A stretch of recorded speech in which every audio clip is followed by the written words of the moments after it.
9일 방송된 KBS ETV 주말 드라마 독수리 오형제를 부탁해 4회에서는 광숙이 남편을 떠나보내고 드디어 독수리 술도가를 다시 일으켜 세우는 모습이 그려졌습니다. 과연 그녀의 인생 이막은 어떻게 시작될까요? 구독과 좋아요 부탁드리면서 4회 리뷰 시작하겠습니다. 지난 3회에서는 형제들이 집에 간 줄 알았던 광숙이 술도가에서 자고 있는 모습을 발견하고 깜짝 놀라며 끝났었죠. 광숙은 형제들과 아침을 함께한 후 한 명 한 명과 악수를 나누며 작별 인사를 합니다. 형제들은 모두 각자의 일상으로 돌아가고 광숙은 차마 발길이 떨어지지 않아 혼자 집에 남아 있습니다. 그런데 채무자들이 벌떼처럼 찾아와 장수를 사기꾼 취급하며 항의하자 광숙은 그 자리에서 자신이 그 돈을 갚겠다고 큰소리 칩니다. 선 큰소리 후 생각인 광숙. 어쩌죠? 독수리 술도가 채무가 재산보다 많아 상속 포기각서를 쓰던 형제들이 모두 말렸지만 광숙은 그때부터 자금 마련 고민을 하게 됩니다. 광숙은 일단 다니던 우체국에 사표를 내고 그 퇴직금과 대출 그리고 친정엄마의 실버타운 보증금으로 채무를 해결하고 실버타운에서 적응 못하고 왕따 당하고 있는 엄마 주씨를 집으로 모셔옵니다. 좋은 곳으로 모시겠다는 딸의 말을 믿고 따라온 주실은 그곳이 독수리 술도가임을 깨닫고 화가 머리끝까지 나지만 이미 보증금을 독수리 술도가 채무 변제에 썼으니 투자한 걸로 생각하라고 달래 어쩔 수 없이 함께 살게 됩니다. 오자마자 처음 보게 된 독수리 술도가 공장장 고자동을 본 주실이 눈빛이 예사롭지 않은데요. 두 사람의 다음 이야기가 어떻게 전개될지 정말 궁금해집니다. 한편 독고탁과 장미애가 독수리 술도가의 과거 어떤 잘못을 했는지 밝혀졌는데요. 과거 두 사람은 독수리 술도가의 공금을 횡령하고 함께 야반도주했습니다. 현재 독고탁은 위기에 처한 독수리 술도가를 헐값에 인수하려는 계략을 꾸미고 있는데요. 미애는 절대로 독수리 술도가를 건드리지 말라고 오히려 옹호하는 입장입니다. 장미애는 왜 이제 와서 술도가를 지켜주려고 하는 걸까요? 어쩌면 그녀가 꺼내든 빛바랜 사진 한 장 속에 그 이유가 있을 듯한데요.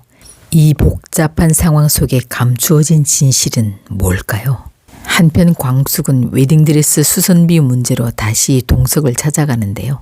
동석은 그날 방송 촬영 때문에 도우맨 일을 하고 있었습니다. 광숙은 호텔 입구에서 도우맨을 하고 있는 동석을 보자 또다시 수선비를 안 주는 그를 비난하기 시작합니다.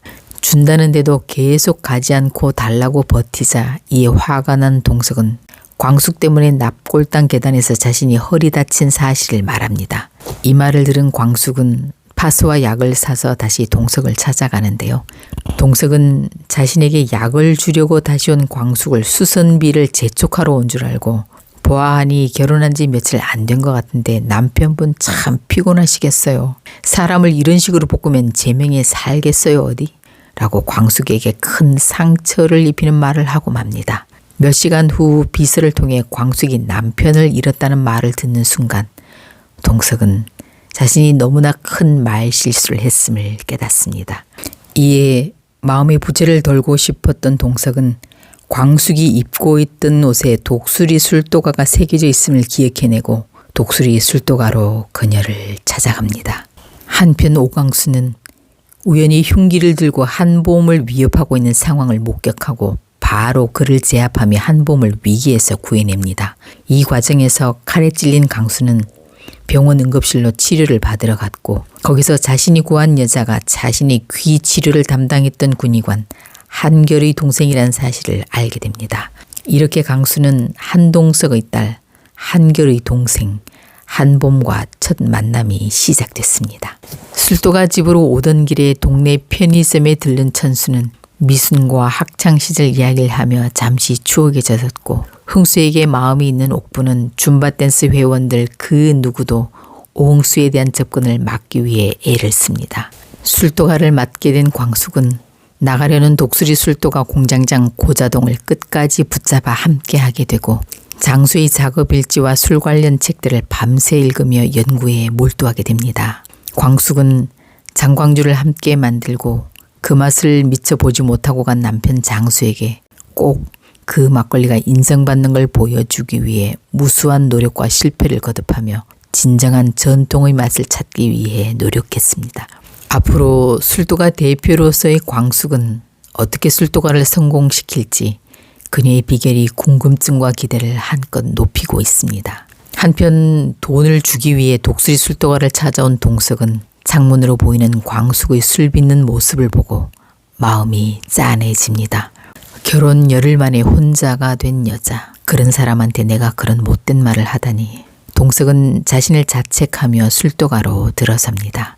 돈을 주러 직접 온 동석을 본 광숙은 자신이 약속을 잊었다는 사실을 깨닫고 돈을 주지 않으려고 빼는 줄 오해한 마음도 미안하고 돈을 직접 주러 온 마음도 고마워서 자신이 만든 장광주 2병을 선물로 주게 됩니다. 광숙은 드디어 오랜 노력 끝에 장광주 연구에 성공하고 장수가 몰고 다니던 트럭을 타고 진정한 독수리 술도가 대표가 돼 희망찬 얼굴이 비춰지며 이번 화가 끝났습니다.